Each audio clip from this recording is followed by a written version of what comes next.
Chop মুড়ি খেতে আমরা বাঙালিরা সকলেই খুবই ভালোবাসি। তাই আজকে আমি ভাবলাম তোমাদের সাথে লঙ্কার একটা দারুণ স্বাদের চপের রেসিপি শেয়ার করি, যা তোমরা বাড়িতে খুব সহজেই বানিয়ে নিতে পারবে আর যার স্বাদ হয় কিন্তু দুর্দান্ত। তাহলে চলো রেসিপিটা শুরু করে ফেলি।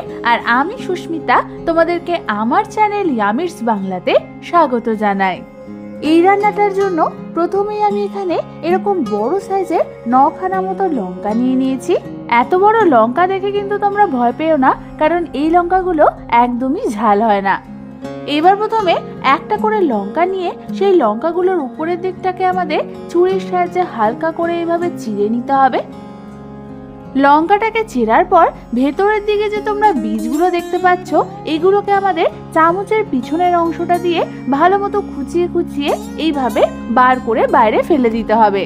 তোমরা দেখো আমাদের লঙ্কার ভেতরের সমস্ত বীজগুলো বার করা হয়ে গেছে। এবার ঠিক একই পদ্ধতিতে আমি বাকি লঙ্কাগুলোকে চিড়ে তার ভেতর থেকে বীজগুলোকে বার করে নেব। তোমরা দেখো আমাদের সমস্ত লঙ্কাগুলোরই বীজ বার করা হয়ে গেছে। এবার এটাকে সরিয়ে রেখে এর ভেতরে যে আমাদের পুরটাকে স্টাফিং করতে হবে, সেটা বানানোর জন্য আমি এখানে নিয়ে নিয়েছি 2খানা মিডিয়াম সাইজের খোসা ছাড়ানো সেদ্ধ আলু। এবার এই আলুগুলোকে আমাদের গ্রেটারের সাহায্যে ভালো মতো গ্রেট করে নিতে হবে। তোমরা চাইলে হাতের সাহায্যে বা ম্যাশারের সাহায্যেও এটাকে চটকে নিতে পারো বা ম্যাশ করে নিতে পারো। আমাদের সমস্ত আলুগুলোই গ্রেট করা হয়ে গেছে। এবার এটাকে সরিয়ে রেখে অন্যদিকে আমি গ্যাস জ্বালিয়ে একটা ফ্রাইং প্যান বসিয়ে দিলাম, আর তার মধ্যে দিয়ে দিলাম প্রায় 1 টেবিল চামচ পরিমাণ সর্ষের তেল। তেলটা গরম হলে আমি এর মধ্যে ফোড়নের জন্য দেব 1/2 চামচ পরিমাণ জিরে, আর দিয়ে দেব 1/2 চামচ পরিমাণ হিং। ফোড়নটাকে হালকা হাতে একটু নাড়াচাড়া করে নিয়ে আমি এর মধ্যে দিয়ে দেবো 1খানা কুচনো কাঁচা লঙ্কা, আর দিয়ে দেবো একটা মিডিয়াম সাইজের মিহি করে কুচনো পেঁয়াজ দিয়ে আমি এর মধ্যে দিয়ে দেবো 1/2 চামচ পরিমাণ নুন দিয়ে আমাদের পেঁয়াজটাকে হালকা হাতে নাড়াচাড়া করতে করতে মিডিয়াম ফ্লেমে প্রায় 2 থেকে 3 মিনিট ধরে ভেজে নিতে হবে। 2 থেকে 3 মিনিট পর আমি এর মধ্যে দিয়ে দেবো 1 চামচ পরিমাণ আদা রসুন বাটা। আদা রসুনটা দিয়ে আমাদের এটাকে আরো 2 থেকে 3 মিনিটের জন্য হালকা হাতে নাড়াচাড়া করে ভেজে নিতে হবে, যাতে এর কাঁচা গন্ধটা চলে যায়। 2 থেকে 3 মিনিট পর আমি এর মধ্যে দিয়ে দেবো 1/2 চামচ পরিমাণ হলুদ গুঁড়ো, 1/2 চামচ পরিমাণ কাশ্মীরি লাল লঙ্কার গুঁড়ো, 1/4 চামচ পরিমাণ আমচুর পাউডার, আর দিয়ে দেবো 1 চামচ পরিমাণ কাসুরি মেথি। মশলাগুলো দেওয়ার পর আমি এর মধ্যে দিয়ে দেবো কিছুটা পরিমাণ জল। তারপর গ্যাসের ফ্লেমটাকে লো করে দিয়ে হালকা হাতে নাড়াচাড়া করতে করতে আমাদের এই মশলাটাকে ভালো মতো কষিয়ে নিতে হবে, যতক্ষণ না এর থেকে তেল ছাড়ছে। বেশ কিছুক্ষণ পর তোমরা দেখো আমাদের মশলাটার থেকে কিন্তু তেল বেরিয়ে এসছে। ঠিক এই সময় আমি এর মধ্যে দিয়ে দেবো সেদ্ধ গ্রেট করে রাখা আলুগুলোকে। তারপর আমি এর মধ্যে দিয়ে দেবো স্বাদ অনুযায়ী নুন, স্বাদ অনুযায়ী চিনি, আর দিয়ে দেবো কিছুটা পরিমাণ কুচনো ধনেপাতা। এবার নুন, চিনি আর ধনেপাতা দিয়ে আলুটার সাথে সমস্ত মশলাটাকে আমাদের ভালো মতো নাড়াচাড়া করতে করতে মিশিয়ে নিতে হবে। প্রায় 2 থেকে 3 মিনিট ধরে ভালো মতো নাড়াচাড়া করার পর তোমরা দেখো আলুর সাথে মশলাটা কিন্তু ভালো মতো মিশে গেছে।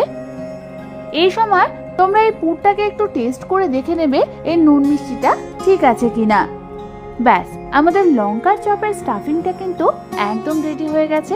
এবার আমি এটাকে একটা অন্য পাত্রে নামিয়ে নেব। তারপর এটাকে ঠান্ডা হতে রেখে দেবো কিছুক্ষণের জন্য। ততক্ষণ আমি একটা ব্যাটার বানিয়ে নিই। তার জন্য একটা বাটির মধ্যে নিয়ে নিয়েছি 1 কাপ পরিমাণ বেসন, 1 চামচ পরিমাণ জোয়ান, 1/2 চামচ পরিমাণ হলুদ গুঁড়ো, 1/2 চামচ পরিমাণ বেকিং সোডা, 1 চামচ পরিমাণ নুন, আর দিয়ে দেবো 1/2 চামচ পরিমাণ চিনি। এবার আমাদের সমস্ত ড্রাই ইনগ্রেডিয়েন্টস গুলোকে প্রথমে ভালো মতো মিশিয়ে নিতে হবে। ভালো মতো সমস্ত ড্রাই ইনগ্রেডিয়েন্টস গুলোকে মেশানো হয়ে গেলে এবার আমি এর মধ্যে অল্প অল্প করে জল দিয়ে এটার একটা সেমি থিক ব্যাটার বানিয়ে নেব।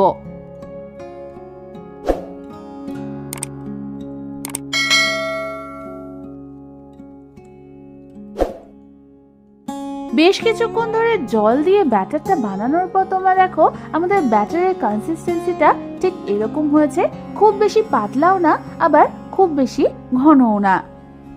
ব্যাস, তাহলে আমাদের ব্যাটারটাও রেডি হয়ে গেল। এবার লঙ্কাগুলোর মধ্যে স্টাফিংটাকে ভরে নেওয়ার পালা। তার জন্য বানিয়ে নেওয়া আলুর স্টাফিংটা অল্প করে নিয়ে আমি লঙ্কার মাঝখানের দিকটাকে ফাঁকা করে এর ভেতরে এইভাবে ঠেসে ঠেসে ভরে নেব।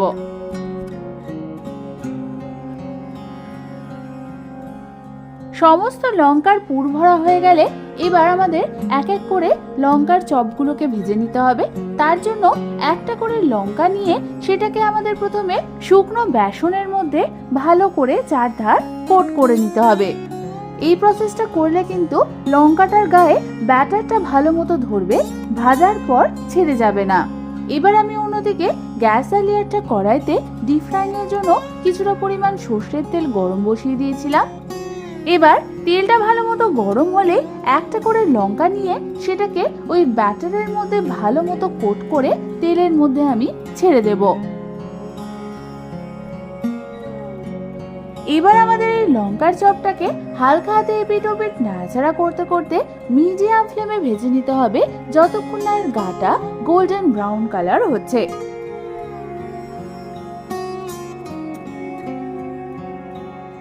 বেশ কিছুক্ষণ পর তোমরা দেখো আমাদের লঙ্কার চপটা কিন্তু গোল্ডেন ব্রাউন কালার করে ভাজা হয়ে গেছে। এবার আমি এটাকে তেল থেকে তুলে একটা অন্য পাত্রে নামিয়ে নেব। তারপর ঠিক একই পদ্ধতিতে আমি বাকি লঙ্কার চপগুলোকেও ভেজে নেব। তোমাদের এখানে একটা কথা বলে রাখি, তোমরা এই চপগুলোকে কিন্তু একদম হাই ফ্লেমে ভাজবে না, তাহলে কিন্তু এর বাইরের কালার তাড়াতাড়ি চলে আসবে কিন্তু ভেতরের লঙ্কাটা কিন্তু সেদ্ধ হবে না।